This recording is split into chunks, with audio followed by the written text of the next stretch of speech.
Hey guys, what's up? It's JR Cuber, and welcome to the next episode of Cubed.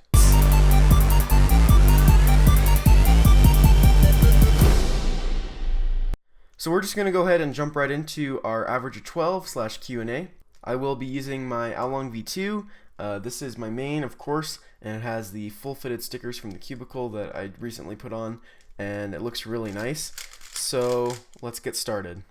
So the first question comes from Mr. Speed 99, and he actually has 3 questions. The first one is, does your brother ever watch your videos? And yes, he does occasionally. He doesn't watch all my videos, but he does watch some of them. The next one is, do you think that a 13 by 13 barrel is possible? Well, it's possible, but it'd be really, really hard. Because I'm not sure how to extend pillowed puzzles. I don't know how that would work. And I think the only way to do it is if someone were to flatten it, I guess. And then the third question is, will you do another season of Cubed? And yes, I will definitely be continuing Cubed past season 5. I know I've said a couple times that I'm just going to be doing 5 seasons, but I don't think I'm going to stop it because it's really popular and a lot of people like it, and so I'm going to keep it going for a while. Peter Inawat, how long did it take you to become sub 20? I'm going to say about 3 years from when I started cubing. I didn't start speed cubing until about 2 years after I started cubing though. So it's probably about a year after I started speed cubing. OC Cubing, what was your first speed cube?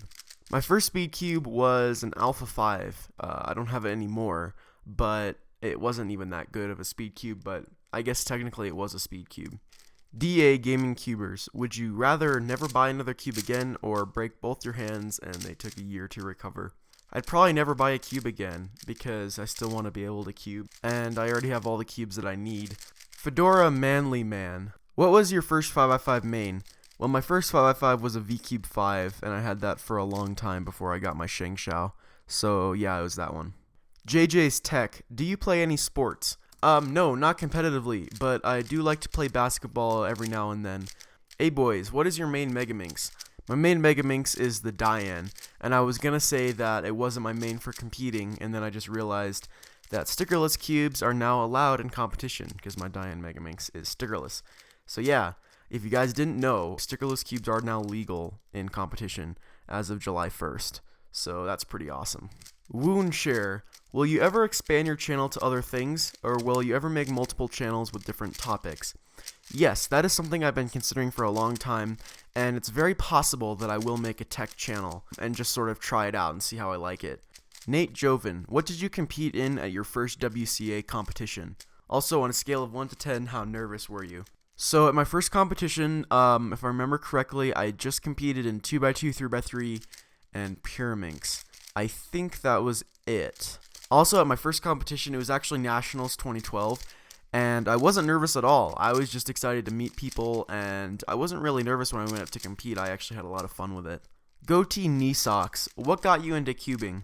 Well, I answered this in my Draw My Life video, but that was made a long time ago, and I have so many new subscribers, so I don't expect everyone to go and watch that. Basically, my brother got a cube for Christmas back in 2007 or something like that, and I wanted to learn how to solve it, but he wouldn't teach me, so I just grabbed it one day and sat down and looked up a video and learned how to solve it, and that's basically how I got started. HouseCuber15, how do you record with a camera and have the audio come in from something else? Do you have to sync the audio and video, and if so, how? Yes, I record audio with a Blue Snowball USB mic, so it just plugs right into your computer, and it's basically plug and play. I don't have to plug it into an audio interface box or anything like that. It's very simple. And then I use the audio from my camera as a reference to be able to sync it in post. And I use Final Cut Pro, so you can just match up the wavelengths basically, and it's really simple. And then I just delete the in-camera audio and then compress the video and audio into one file that I can just edit. Yi Long, since you are left-handed, does the right-handed algorithms feel weird to you? No, it does not. Actually, I can't do left-handed algorithms, which kind of surprises a lot of people, but I literally can't do a single algorithm left-handed. It's really weird. Captain Nick, why do you hate Square One? Well, the reason why I hate Square One is because I've sunk hours into trying to figure out how to learn it, and I've looked up so many tutorials and tried to memorize the algorithms, and sometimes I can memorize the algorithms, but within a week I forget them, so I've never really learned how to solve Square One, and it just annoys me as an event, because it's really hard. Arman Banji. Can you solve with any other methods besides beginners and CFOP? No, not really, but I kind of want to learn ZZ. It looks really interesting, and I'd like to learn Roo. I want to see what that's all about, because I don't really know much about either of those methods, and I think it just sort of be kind of cool to learn them. Nathan Gong, what do you think is the worst Moyu puzzle? Definitely the Dianma. It's just their worst 3x3 ever. There's really nothing good about it, and it's just terrible. Mr. NX Get ZZ, would you rather have 2x2 blindfolded or OH 3x3 blindfolded as a WCA event? Well, I think 2x2 blindfolded is sort of pointless because it's really easy, and if you know how to one look, then you can basically do 2x2 blindfolded. OH 3x3 blindfolded would honestly be really cool to see. I want to see how fast people could get at that. I'd just be amazed if anyone could do it in under a minute. So those are all the questions I could answer today. If you had a question that didn't get answered, you can leave it in the comments, and I might answer it next month.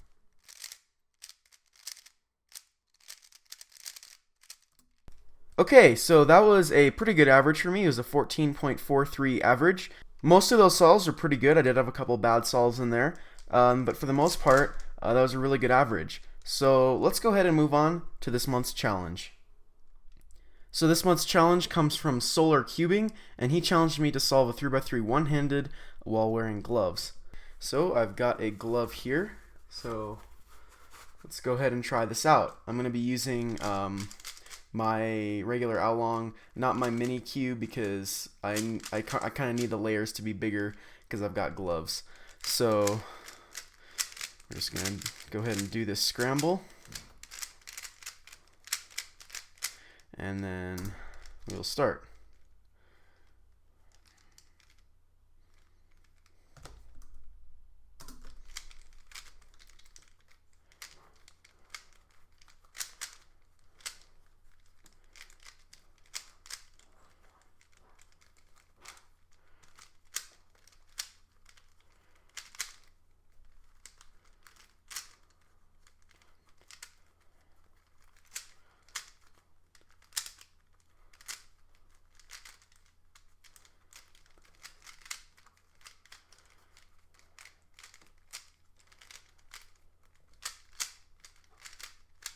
Oops, did the wrong, oh my gosh, I can't do a soon at all.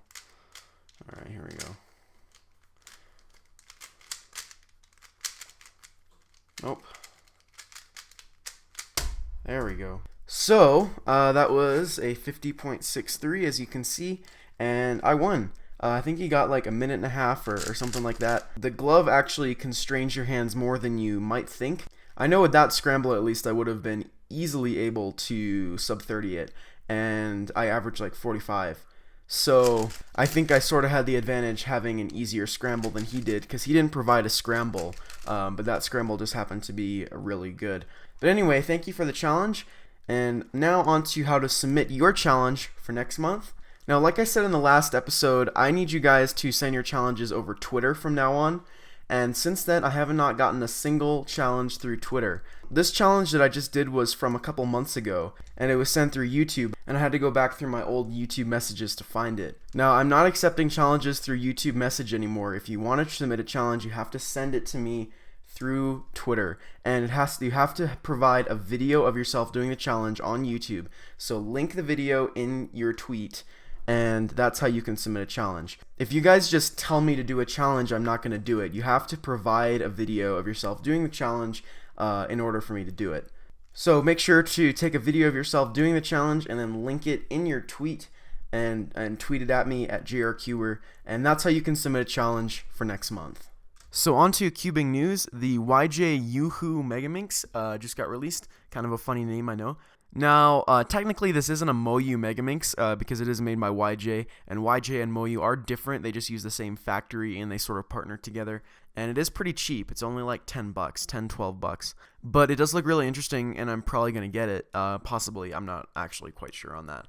Also, the Dian Pyraminx, which a lot of people are pretty excited about. It's the first release that Dian has made in like over a year, I think. And hopefully it'll be better than the Moyu and Changsha Pyraminxes. I'm going to be getting it, and I'm going to be unboxing it in about a week. I'm still not fully sure if I'm going to be reviewing it, though, because I just don't really care that much about Pyraminx.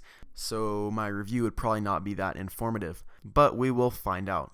So, moving on to world records, the 2x2 single and average was broken by Rami Spahi. The average was 1.55 and the single was 0.58. The 2x2 single world record, I think, is one of the longest standing world records. The previous world record was 0.69 and it was set like back in 2010 or 2011. There was sort of a dispute on whether this was legit because apparently someone told Rami about the scramble for the 0.58 beforehand, and so he I guess he had an advantage. But I guess since it technically wasn't his fault because someone else told him about the scramble, then they gave it to him. I think that's what happened. I'm not fully sure though. Also, the 6x6 world record single was broken by the one and only Kevin Hayes with a time of 133.55. Also, Rubik's Clock single was broken by Nathaniel Berg with a time of 3.73, and 3x3 blindfolded average was broken by Marcin Kowalskis. I don't know how to pronounce that at all, and he broke it with an average of 25.45. So if you'd like to purchase any of the cubes I talked about in this video, the links will be in the description, and if you want to see the full world record videos, the links will be in the description for those as well. So that's all for this month's episode of Cubed. If you like this video, give it a like, and if you haven't already done so, like my Facebook page, follow me on Instagram and Twitter, and of course subscribe. Thanks for watching, guys. Bye.